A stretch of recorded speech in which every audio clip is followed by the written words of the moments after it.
এই পৃথিবীর জমিনে মা বাপকে কেমন ভাবে ভালোবাসতে হয় চিৎকার দিয়ে বলো। আমাদেরকে কে শিখিয়েছে? রসুল শিখিয়েছে।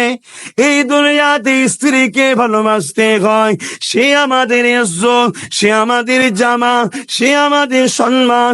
এটা আমাদের ঘরে শিখিয়েছেন কে? এই দুনিয়ার জমিনে স্বামী হলো একমাত্র আপন, স্বামী হলো নারীদের স্ত্রী। এইটা আমাদের এখানে কে শিখিয়েছে?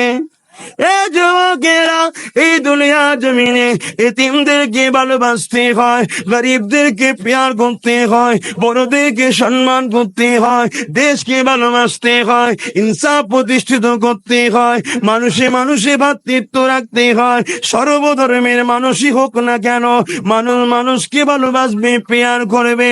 এ যুবকেরা, তরুণেরা, মানুষ কখনো মানুষের দাস দাসী